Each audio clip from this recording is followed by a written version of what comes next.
Hai teman-teman, balik lagi di BTS Behind the Story bersama saya Reza Nangin. Ini adalah program di mana kita bisa mendengarkan cerita-cerita dari orang-orang yang biasa aja, tapi ketemu dengan Tuhan yang luar biasa. Wede. Seperti hari ini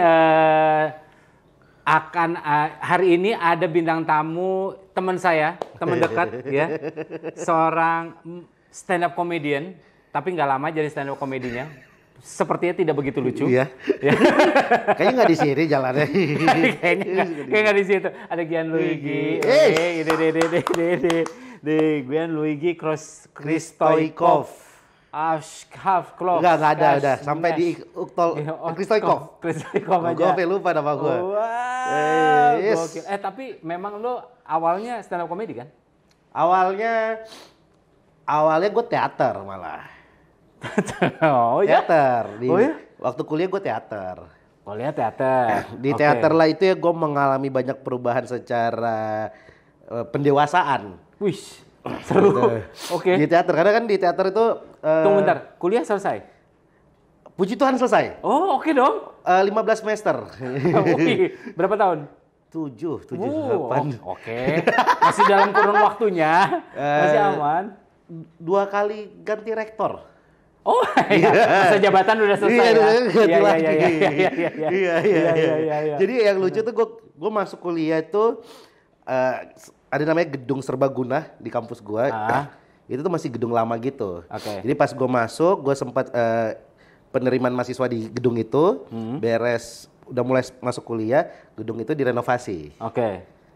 Nah, gue lulus pas gedung itu udah jadi berapa tahun kemudian. Jadi ya maksud gue kan gue pengen lulusnya di gedung yang baru gitu loh. Iya dong. Iya. Kan juga penasaran ya. Iya penasaran gimana sih gitu. Ini dibongkar pengen jadi apa sih gitu. Jadi ya udah kita tungguin. Iya. Dia jadi, gue belum jadi. Nah, teater. Teater. Gue kampus teater. Terus di situ gue mulailah kayak apa? Itu bersentuhan dengan dunia seni di situ berarti. Seni pertama kali tuh di situ tuh. Terus berani ngomong di atas panggung dan lain-lain tuh di teater. Di teater. Baru akhirnya masuklah stand up. Gue tau stand up itu dari senior gue di teater. Malah pertama kali jadi waktu itu kompetisi season 1 di TV itu ikut kompetisi season 1? Gue nggak ikut. Oh lo nggak ikut? Tapi dikasih tahu, dulu tuh pada audisinya di sini. Jadi waktu di season 1 datang itu udah ke kampus-kampus nyari anak-anak teater. Oh gitu. Dulu karena belum rame stand up kan, 2010, 2011. Nah, dan mereka pun juga nggak mungkin nyari anak-anak yang lain. Mungkin anak-anak teater karena mereka udah terbiasa dengan panggung kan. Betul. Iya. Jadi dibilang season 1 nih waktu kemarin tuh audisinya tuh di kampus kita. Ya. Karena mereka nyari anak-anak teater karena dulu stand up belum ada. Tahu stand up nggak? Enggak. Akhirnya gue carilah. Cari tahu tuh stand up itu apa. Pas banget tuh waktu itu ada di sekre teater gue ada koran Kompas. Wah gede banget tuh. Mukanya Rian Adriandi dan lain-lain tuh di situ tuh. Ini stand up apa? Gue cari begini lucu ya kok satu orang bisa ngomong depan banyak orang lucu. Terus lucu ya, Carilah komunitasnya, nyobain. Lucu? Pertama kali enggak dong. Beat pertama apa? Aduh lupa lagi gua. Masih jokes internet lah. Jokes internet maksudnya? Jokes yang kayak, gue ingat satu nih. Jadi dosen ada dosen gua ngajar tuh nggak pernah mau berdiri. Karena takut kursinya diambil. Iya, jokes politik gitu. Jokes politik tapi yang ada di internet gitu loh. Yang udah ada banyak di ini gitu loh. Itu pertama. Gue belum tahu kalau stand up itu harus keresahan. Belum tahu. Jadi gue nyari aja ngumpulin. Penasarannya udah. Tapi kok lucunya belum nih. Penasaran lagi. Jadi penasarannya yang pertama nyobain udah. Tapi kok lucunya belum nih. Gue pengen tahu. Gue pengen ikut sharingnya. Gue pengen tahu ini gimana sih bisa lucu. Nah, jadi gue minggu depannya ikut sharingnya. Tapi perjalanan ke 1 minggu sharing itu gue nyari tahu di internet sendiri dan gue coba nulis sendiri. Oh iya. Di sharingnya itulah. Disitulah lo tahu bahwa ternyata untuk jadi stand up comedy itu penulisan adalah penting gitu ya? Iya. Ya, nah, datang ke sharing, gue cuma pengen tahu ilmunya doang. Terus ada namanya flooring materi. Oke. Gue cobain, lucu. Oke. Gue masih ingat banget Ge Pamungkas. Jadi pas mau pulang dia manggil gue. Ge Pamungkas itu dia juara 1 season 2. Juara 1 season 2 ya? Iya. Gen, hari Minggu lo harus open mic ya, harus coba lagi. Materi lu tadi lucu. Oke.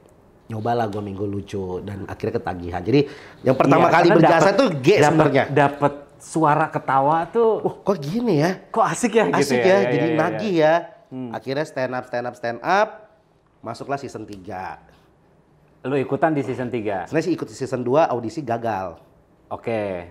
Udah lucu tapi. Apa? Lucu tapi nggak dapat golden ticket. Lucu tapi nggak dapat golden ticket. Oh. Mungkin memang jatahnya. Jadi lucu aja tuh nggak belum cukup tentu. Ya? Karena pada waktu itu di Bandung angkatannya G bagus-bagus banget. Oh iya sih, iya. G, Boris, Uus ya? Uus tuh angkatan gue. Oh, Uus angkatan lu. Yang ikut tuh yang masuk tuh 7 orang dari Bandung. Jadi 15 peserta 7 dari Bandung. 5 apa 6 gue lupa.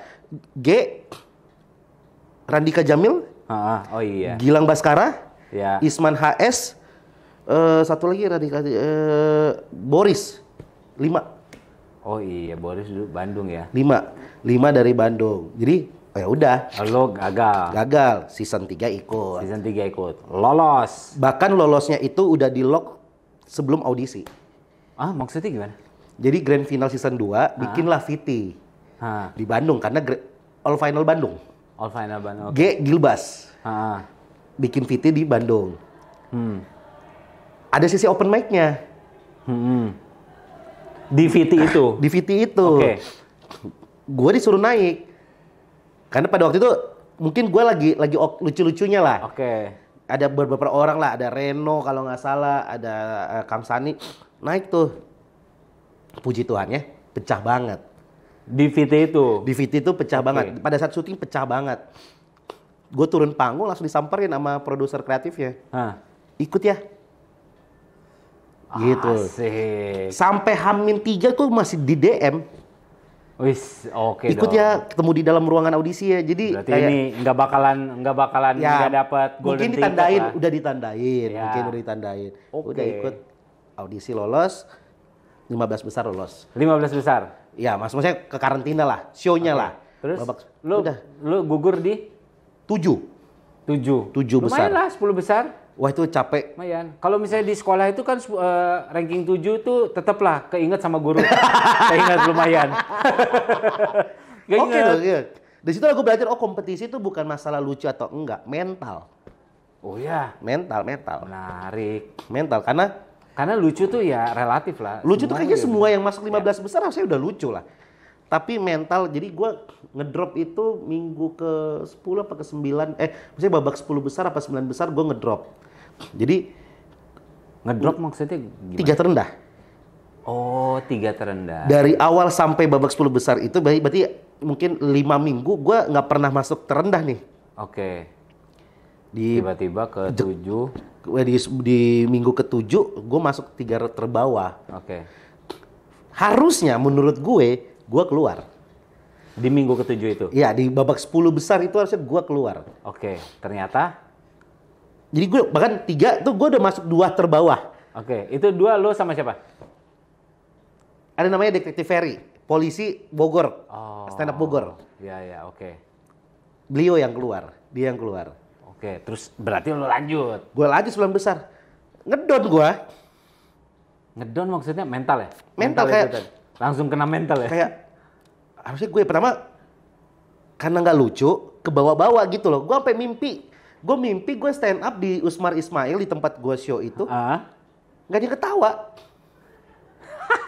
Sampai ke bawah mimpi. Gue sampai ke bawah mimpi, terus gue takut banget. Jadi gue takut naik panggung. Ini lucu nggak ya? Gue bikin materi, gue udah mentok, udah kayak nggak kebuka jalan gitu loh. Berarti kompetisi itu seintens itu ya? Seintens kan kita cuma punya waktu seminggu nyiapin materinya. Dan materi mesti materi baru? Baru, dengan tema baru. Dia kan tiap minggu udah bertema-tema kan. Udah tuh. Akhirnya minggu ke-8 lu pun juga di 3 terendah lagi. Lolos lagi. Gokil. Lolos lagi. Gokil. Udah 8 dong. 9 nih. Oh, mulai dari 9. 10 gua aman. Berarti 9, 8 gua bawah lagi. 7 akhirnya. 7 mulai tantangan naik. 2 putaran. Wow. 5 kali 2. 5 kali 1 aja gue pusing, apalagi 5 kali 2.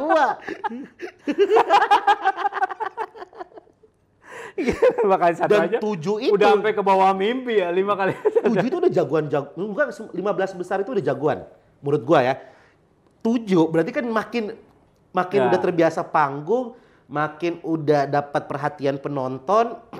Udah stabil harusnya. Dan di yang itu berarti kan lu sekali naik kan 5 menit maksudnya kan? Kali 2 tuh. Nah 5 menit ini ada 2 gitu. Berarti lu siapin 2 materi. 2 materi. Dan 2 itu materi, 7 5 itu menit, 5 menit. Gua, Tretan Muslim,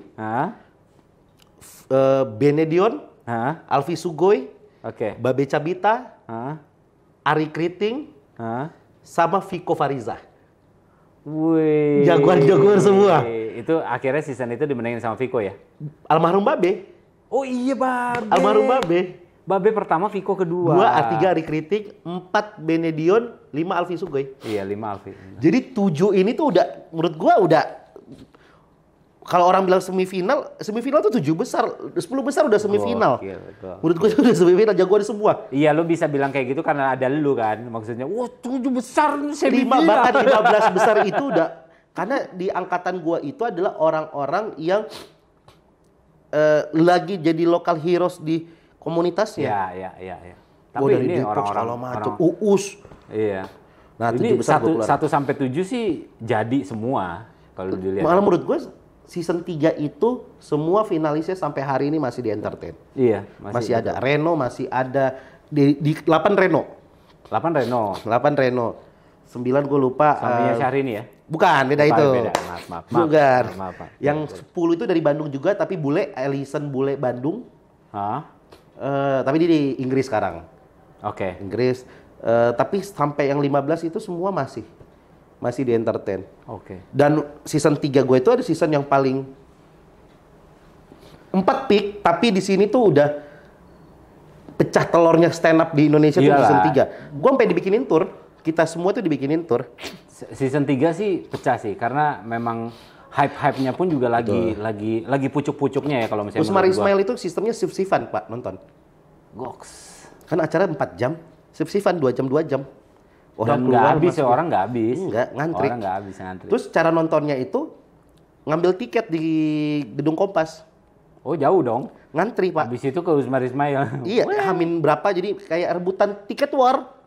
Gokil, tapi offline. Offline ngantri, Pak. Wah dulu, Pak. Iya. Gitu. Gokil. Dari stand up, udahlah stand up. Habis itu udah lu masuk. Akhirnya kan mulai dari teater, terus habis itu ketemu stand up, pintu banyak lagi kebuka untuk dunia entertainment. Gua stand up itu umur 18 tahun. Maksudnya? Di saat gue masih umur 18 tahun masuk kompetisi TV. Oh 18 tahun. Umur gue 18 tahun. Iya. Masuk kompetisi TV. Gokil. Gokil 18 tahun. Gue kalau begitu iya. 18 tahun sih. Respect.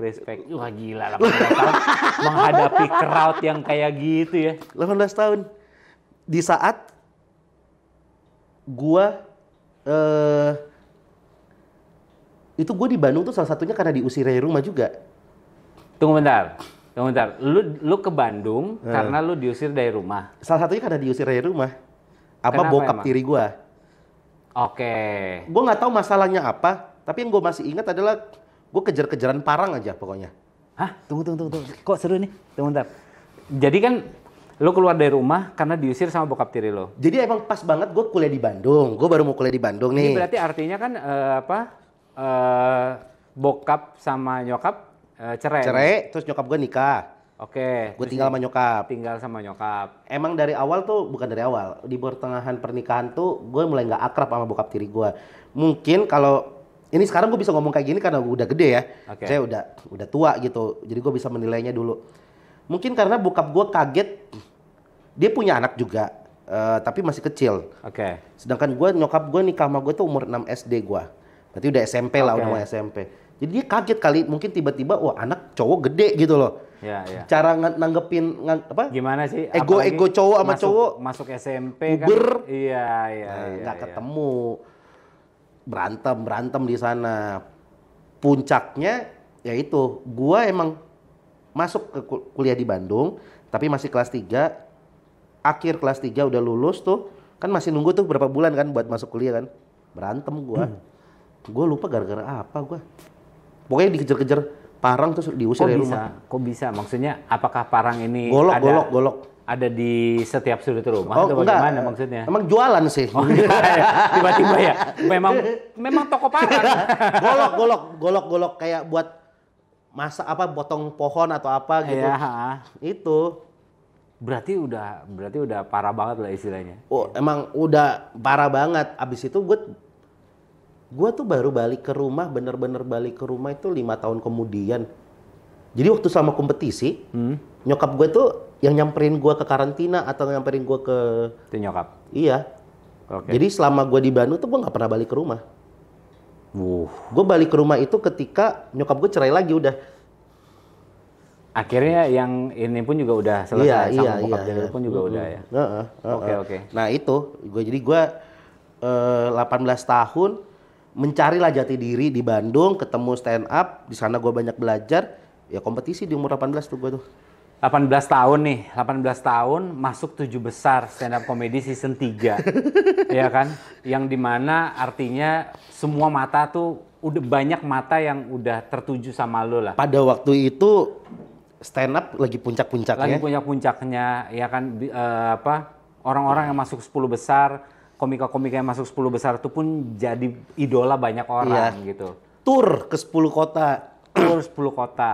Terus abis itu ketemu sama hal-hal apa lagi yang negatif-negatif di dunia entertainment, ha? Di situ kaget. Pasti 18 tahun, Bro. 18 tahun jalan dipanggil tuh kan. Ya, biasa nengok dong kalau nengok dong. Kalau dipanggil biasa ya kan dipanggil guru BP tapi panggil orang kan. Waktu zaman sekolah dipanggil guru BP, dipanggil ke ruang rektor, ruang kajur. Ini dipanggil Bang Gian, Gian, minta foto segala macam. Shock. Pertama shock. Karena kok minta foto gitu. Kok minta foto gitu loh kan. Maksudnya, hal baru kan. Iya. 18 tahun nggak pernah punya mimpi entertain. Iya. Jadi sama sekali gue tuh pemalu banget karena gue backgroundnya gue bisa dibilang dulu gue introvert. Karena bokap kandung gue tuh kan hobinya tuh main tangan ya. Oke. Iya, orang bikin prakarya dia mah mukul-mukul lah. dulu. Iya. Jadi mungkin gue jadi introvert. Kayaknya memang itu jadi isu orang tua zaman dulu. Iya bener. Iya. Tinggal pilih rotan apa gesper kan. Iya kan, apa sapu lidi yang diikat 10 kan. Bener. Sakit itu. Nah, introvert gue. Terus pindah udah introvert pindah ke Jakarta. Shock culture. Iya. Dengan gue logat Makassar, teman-teman gue orang-orang Jakarta. Ada bully-bully gitulah, terus broken home, nih, gitu ya. Dihajar, gue introvert, gue baru jadi extrovert itu, mulai SMP tuh gue, nggak bisa gue kayak gini, jalurnya bandel, dari jadi SMP tuh bandel. Lu memilih jalur bandel Dan olahragawan, supaya bisa diterima gitu ya. Pilihannya dibully apa membuli? Gue milih jadi tim futsal, bandel. Jadi gue nyentuh pertama kali alkohol itu S1 SMP. Kelas 1 SMP? Nindik pertama kali lidah 1 SMP. Box. Lidah amat ini. Dan di angkatan gue kelas 1 SMP udah NATO. Kelas 1 SMP NATO? Iya, doa ibu. Itu gitu. Iya, walaupun doa ibu ditato, tapi itu bukan menjadi alasan dong. Doa ibu kan sepanjang jalan. Betul, nggak usah diterusin. Doa ibu selain sepanjang jalan juga ada di belakang truk. Ada tuh doa ibu gitu. Nah di SMP lah, jadi gue bandel. bandel banget, ngerokok, minum di SMP. Apalagi terus abis itu dengan kebiasaan, karena kan punya background yang broken home, nggak gampang ya. Betul. Bisa, kan artinya kan lu dulu broken home tabu loh. Ya. Dulu tabu loh.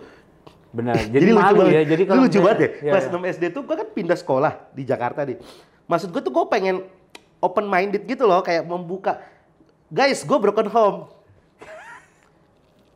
Lu tiba-tiba gitu. Bapak lu cerai, bapak lu gitu. Salah ekspektasi gue. Maksudnya gue kira kayak, nggak apa-apa bro, kita temenan. Kirain kuat bro, gitu kan. Harusnya bisa gitu ya. Broken home. Bisa gitu. Kita bilangin kan satu angkatan nih kalau lu broken home.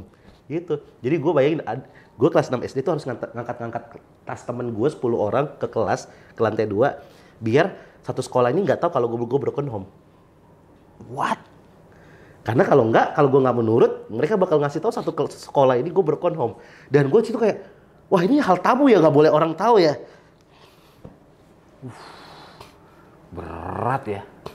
Kayaknya bokap tiri sama nyokap gue ini udah tahu akan terjadi seperti ini. Makanya waktu gue pindah Jakarta, nama gue tuh diganti belakangnya, marganya. Kan gue Ambon, Uktolsea.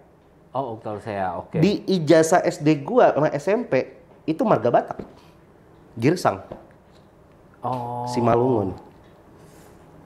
Oh, gitu. Biar katanya bokap gue, biar nggak beda. Karena kayaknya bokap gue udah memprediksi. Iya. Oh, oke dong berarti. Tapi kan gue ngomong gue broken home. Oh, iya. Nah, dari SMP sampai kuliah gue nggak pernah ngomong gue broken home. Jadi kalau ditanya gue orang apa, Batak, Simalungun. Oh gitu. Berarti lu sosok seorang ayah juga hilang ya sebenarnya. Hilang. Itulah beratnya pas 8 besar, gue kayak nemu dunia baru. Semua bisa nerima gue. Tapi nggak ada pegangan. Nggak ada pegangan. Gue di kompetisi gue bilangnya gue Batak. Gue bilangnya gue Batak. Gue Batak. Gue nggak bilang gue Ambon. Sebenarnya nggak ada masalah dengan lu bilang lu Batak ataupun juga lu Ambon gitu. Cuman apa yang di dalam lu itu kan lu kehilangan sosoknya sebenarnya, iya, bukan namanya. Gitu. Bukan sosoknya nih nggak ada. Jadi lu juga waktu lu ketemu dengan dunia entertainment yang begitu tidak ada batas, ya kan? Lu nggak tahu harus bagaimana karena betul. Karena biasanya kan itu adalah hal-hal yang kita bicarakan sama bokap ya. Iya. Gitu. Karena itunya nggak ada nih, jadinya kemana-mana dong. Parah. Jadi gue tuh udah nggak, kan SMP gue bandel tuh, SMA gue nggak bandel. Karena kayaknya gue nggak lulus nih waktu SMP tuh mau ngambil bukti lulus kan. Kayaknya gue nggak lulus deh, tapi kalau gue lulus gue nggak mau bandel. Gue nazar, lulus SMA nggak bandel. Masuk kuliah, mulai lagi tuh. Nah, entertain makin parah. Iyalah. Makin parah. Iyalah. Kaget, shock, karena nggak punya sosok pegangan gitu kan. Jadi ngejalaninnya sendiri selama itu. Duit ada. Ya.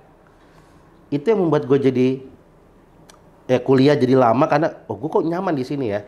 Jadi kuliah gue tuh gue tinggalin. Mulailah berkelana di dunia. Udah ketemu enaknya nyari dapat duit kan? Dapat duit, terus main-main sinetron, main film, siaran radio di Radio Hits di Bandung. Ini lu main sinetron yang mungkin kalau misalnya teman-teman mau cari gitu ya, seorang Gian Luigi ini pernah main sinetron yang cukup santer ya, cukup terkenal di zaman itu dan jadi mermaid ya? Ya jadi mermaid. Pemeran utama. Jadi ikan duyung. Iya, jadi mungkin nih kalau yang seumuran gua sama Eca nih tahu, dulu tuh ada sinetron namanya Putri Duyung. Yang main itu adalah almarhum Bu Abidin Domba, Sarah Asari, Ayu Asari apa Sarah Asari? Sarah ya, Sarah Asari. Nah, setelah itu udah nggak ada, dibikin lanjutannya, Putri Duyung 2. Lu? Ceritanya adalah Putri Duyung yang sekarang adalah cucunya Sarah Asari. Yang kemana dia mau ke darat lagi karena dulu nenek gue ke darat Ya. Happy katanya. Betul. Biar nggak ke darat, dijodohkanlah sama duyung cowok. Yang adalah gue. Nah di darat si duyung ini ketemu Syahrul Gunawan. Yang jadi cewek siapa?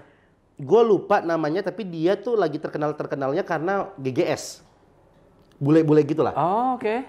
GGS. Jadi 3 pemeran utamanya. Cewek itu, gua dan Syahrul Gunawan. Syahrul Gunawan tuh yang Abidin Dombanya. Syahrul Gunawan semua tahu dong. Kalau misalnya cewek itu walaupun kita nggak tahu namanya kita lupa gitu. Tapi pasti semua orang tahu. Mikaela siapa gitu lupa gua. Iya. Ada tiba-tiba jadi duyung Gian Luigi.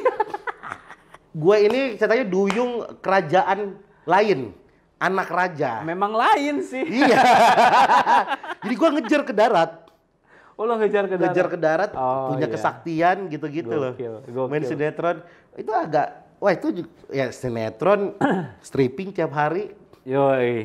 Oh, itu kan maksudnya makin lo gila. Ada di momen-momen di mana apalagi udah kena stripping ya kan dapat duit dengan istilahnya kita nggak bisa bilang itu gampang tapi lumayan besar gitu. Untuk usia gue main sinetron tuh usia 20. Ya. 20. Ya, berarti lu kesasar banget dong ya? Iya, bayangin gue gajian tiap hari Jumat, Pak. Berarti setiap hari Jumat gajian, berarti kan sebulan 4 kali gajian. Iya, betul. Wah, itu kayak udah lupa bukan lupa daratan, tapi ya lupa aja. Ini nggak ada remnya lah. Nggak ada remnya. Iya, terus abis itu kan udah tuh mulai dari stand up comedy, terus masuk ke dunia entertainment, terus abis itu lo pun juga bikin IP podcast kan, Happy Broken Family, terus abis itu pun juga married. Iya. Perjalanan bertumbuhnya jalan nih kayaknya istilahnya Tuhan tetap menuntun lu karena pada akhirnya kan walaupun lu ketemu sama dunia entertainment yang begitu kelam lah, masuk ke dunia yang hitam apa segala macam dengan duit yang banyak, masih hidup ternyata. Nah ini dia nih, gua tuh menjalani karir. Jadi kalau tanya, gua juga baru sadar kayak, wah gua udah 2011 sekarang 2024 13 tahun di entertain. Maksudnya lama juga nih di industri ini gitu loh. Naik turunnya gue udah ngelewatin. Jadi ini yang bikin gue sadar tuh temen gue tuh ngomong di sahabat gue ngomong gini, Gian, lu tuh mau kiri kanan lu on the track ya. Maksudnya gimana? Ya kayak lu bilang, kadang-kadang gue belok ke kiri, gue belok ke kanan, gue naik, gue turun, tapi lu masih di sini. Sampai akhirnya kalau mungkin bahasa temen gue, lu hoki banget. Kayaknya hoki lu seumur hidup tuh lu pakai terus nih tiap hari nih. Gitu loh. Hati-hati, nanti masa tua lu nggak hoki gitu. Sampai akhirnya gue nangkep satu pesan bahwa gue bukan beruntung. Kalau nyari orang jago di luar sana masih banyak. Nyari yang lucu pasti lebih banyak, pinter masih banyak. Tapi gue diberkati.